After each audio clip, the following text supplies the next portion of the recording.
Tu dois désapprendre tout ce que tu as appris.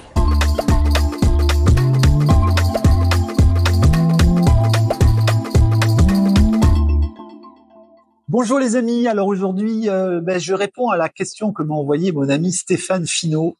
Alors je ne sais pas si vous connaissez Stéphane, mais c'est un garçon adorable. Et donc Stéphane me parle d'une photo qu'il a vue et dont le photographe disait bah oui, elle me plaît pas non plus cette photo, mais c'est ce que mon client voulait.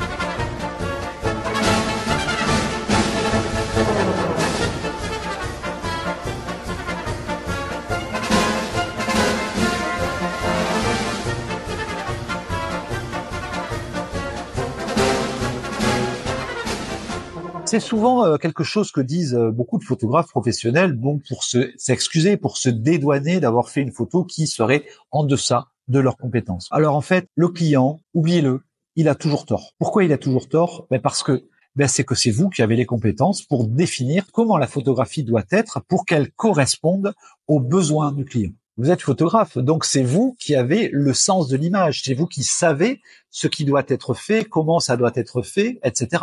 Bah tiens, allez, on va commencer par ce petit bout d'un film. Alors, moi j'avais préféré le livre, mais d'un film que je trouve parfaitement vrai et qui ressemble à ma vie en réalité.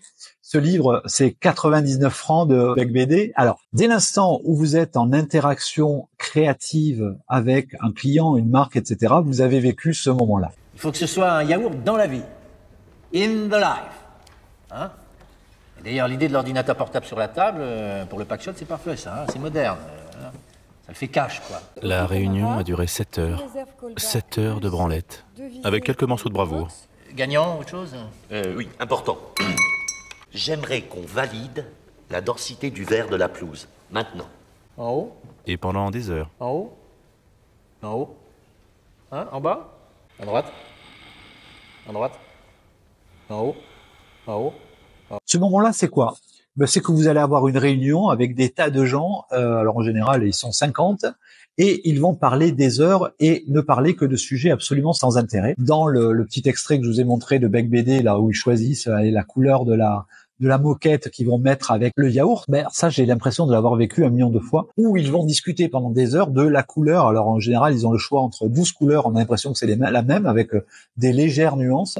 Mais pourquoi? Parce qu'en fait, il y a cette réunion, c'est une entreprise, tous ces gens-là, ils ont besoin d'exister et montrer qu'ils ont une utilité dans leur entreprise et dans le cadre de la réunion. Et pour montrer qu'ils ont une utilité, ils vont tous dire quelque chose, même s'ils n'y connaissent rien, et que ils disent allez, vous on prend la couleur B, alors que peut-être au fond, s'ils y avaient réfléchi, c'est la couleur A qui compte, mais peu importe, c'est le simple but d'exister. Et en réalité, toutes ces réunions, d'abord, elles servent à rien, elles vous font perdre un temps fou. Je pourrais vous raconter 1 million d'histoires de ce genre-là où en fait, on aurait pu s'enlever 15 réunions, 200 heures de discussion en tranchant d'une manière intelligente et d'une manière qui est celle que aurait fait un directeur artistique qui connaît son travail. Et quelle est la problématique? C'est très simple, c'est que les clients, dans la plupart des cas, n'ont pas d'idée. Je vais prendre un exemple parce que c'est arrivé plusieurs fois. On travaille pour des marques d'alcool, par exemple, et donc vous avez une société qui sort une nouvelle marque de vodka. Eh bien, qu'est-ce qu'ils vont me demander? Alors ça marche à chaque fois. Ils vont me demander de faire une photo. Par exemple, on va prendre une bouteille de vodka qu'on va mettre devant un fond noir et on va mettre des glaçons au premier plan. On va mettre une lumière croisée, on va faire un petit reflet en droit sur le côté. Si on réfléchit, en fait, cette photo, vous l'avez déjà vue 1 million de fois, et c'est les photos des publicités Absolut. Alors Absolut, c'est une vodka de merde, je vous le dis, c'est juste une vodka qui est extrêmement bien packagée et qui se vend très très bien. Pourquoi elle se vend très très bien? Parce qu'elle a une histoire en termes de communication. Andy Warhol a travaillé pour la communication d'Absolut à ses débuts. Dans la tête des gens, la vodka qualitative avec la belle image, c'est Absolut. Et donc si un client qui n'y connaît rien et qui ne passe pas par une agence de communication avec des vrais créatifs qui vont lui proposer un vrai projet, ils vont venir me voir, ils vont dire voilà, j'ai besoin d'une vodka, vous allez me la mettre devant un fond noir, on va mettre des glaçons au premier plan, on va mettre une lumière en triangle, etc. Et si je fais pas mon travail, c'est-à-dire que je leur dis pas non, je vais pas vous faire ça. Pourquoi je vais pas vous faire ça? Parce que si je fais ça, je vais vous faire une photo, elle va être très belle parce que c'est mon métier. Sauf que quand vous allez la publier et que vous allez la mettre, je sais pas moi, dans les abribus et dans les magazines, vous pourrez mettre le nom que vous voudrez au-dessus de la vodka et la bouteille pourra avoir la forme que vous voudrez.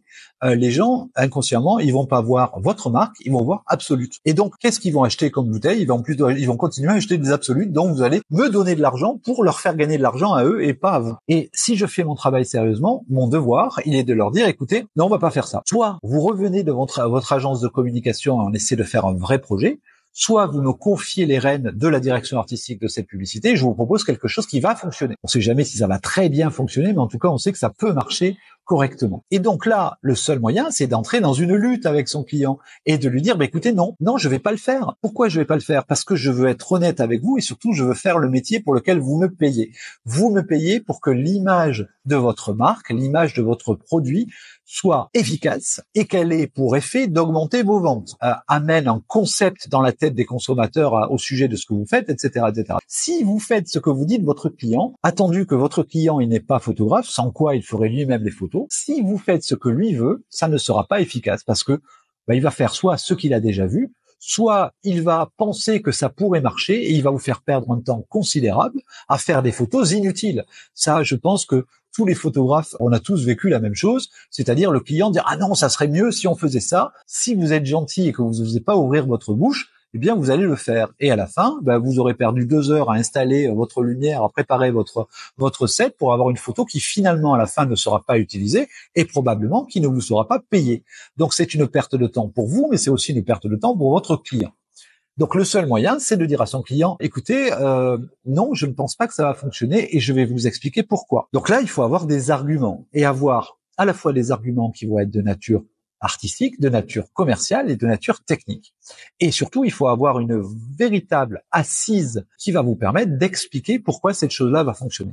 Et le but, c'est d'obtenir une crédibilité et un respect. Un bon photographe, c'est quelqu'un qui se fait respecter par son client et le client dit « je vous fais confiance ».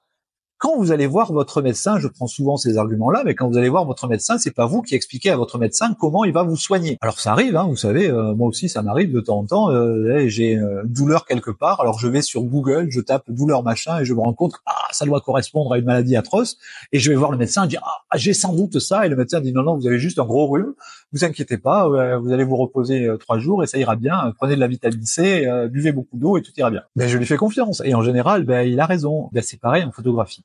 Si vous ne vous faites pas respecter, vous n'êtes pas respectable. Et si vous n'êtes pas respectable, vous allez vous retrouver dans une situation à faire des tas de photos inutiles et avec une perte de temps. Se cacher derrière l'argument, c'est pas ma faute, c'est parce que c'est ce que voulait mon client, c'est pas un bon argument et c'est même l'argument qui aboutit au fait que la plupart des photographes sont malheureux dans leur travail et ils font des photos pas toujours terribles. Voilà les amis, voilà, c'était un petit sujet rapide. Abonnez-vous à ma chaîne. On se retrouve demain pour une prochaine vidéo.